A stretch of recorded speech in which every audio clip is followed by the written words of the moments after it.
Well, over the last 3 days, we followed state lawmakers in their quest to understand fracking. We conclude our exclusive series by taking an analytical look at the latest technology used for natural gas exploration and what it would mean to the Marcellus Shale formation in western Maryland.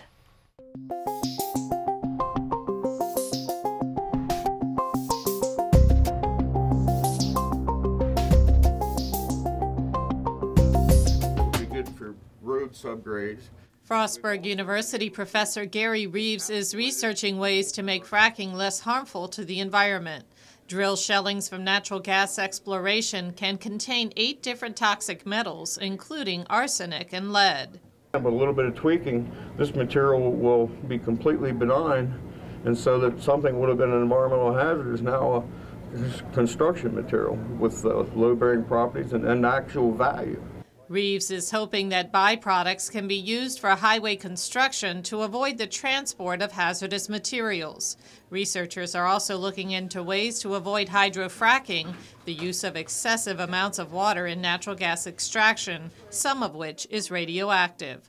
One alternative is to recapture liquid carbon dioxide so it can be used in other wells. If we're able to use the CO2 technology and reduce the amount of millions, plural, millions of gallons of water necessary for each well, that would be a plus. Creating environmentally benign materials is only part of the answer.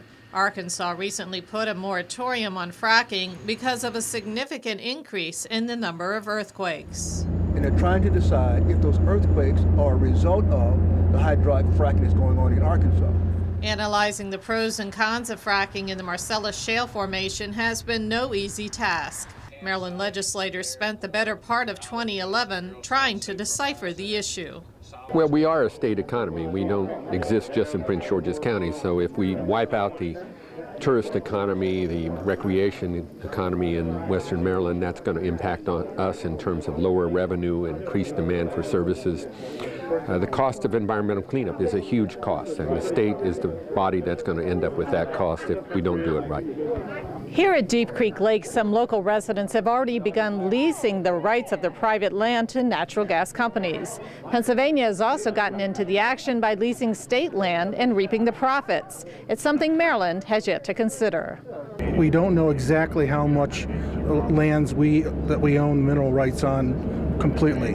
We know that there are a substantial amount that are owned by private landowners that it might have been 50, 60 years ago when we purchased the property. Or the federal government, when they gave us a gift of 33,000 acres of land in the 50s, they retained 75% of the mineral rights. We need to have a baseline review and analysis of our groundwater. We need to figure out what to do with the flowback that comes out of the drilling and the chemicals that are used in the drilling, what the impact is on our streams, our forest, our wildlife. There are local impacts to the local economy. We need to think through on both a positive and potential negative effects related to the economy and the tourism industry for western Maryland. Learning from others' mistakes could be the common theme among this group of legislators, but one thing is certain. There seems to be a growing consensus on whether fracking is coming to Maryland. I think we need to do it correctly. We need to do it right, but yes, I think it's coming. It's a matter of time. I think it will eventually happen. It's really the terms under which it happens that we have to be careful about. Well, I think in the long term we'll come up with a plan, but it's got to be one that protects the environment. Is this going to happen in the future? Yes. It'll happen. The question is, when is it going to happen? Is fracking going to happen in Maryland? To be determined. Is this going to happen? Yes. Safely. Yes.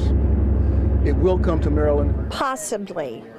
But I think if it's going to happen, we're going to have to look very closely at the way that it's done and make sure that it's done in a way that it doesn't hurt the environment, that it doesn't hurt the drinking water, that it doesn't hurt the communities, and that when they walk away from this process, they don't leave the land so decimated that nobody wants to visit it anymore. And Governor O'Malley set up a commission charged with conducting a 3-year study on possible shale gas production in Maryland. The commission has just released its first set of recommendations. And joining us now is Delegate Marvin Holmes to bring us an update on this issue. Thank you for joining us. Thank you for having me. Well, before we get to the commission's report here, one of the things that happened when we went out on this bus tour together, it was August 23rd, the day of the earthquake here in this region, and we're hearing that there's maybe a connection. Ohio's just released a report, and Arkansas has a moratorium. Exactly. The Arkansas moratorium is also based upon the assumptions that earthquakes are being caused by the fracking. What is happening is that earthquakes are caused by plates in the earth shifting. The friction of the plates of the earth shifting causes the earthquakes. My hands represent the plates. It's difficult to move my hands because they're dry.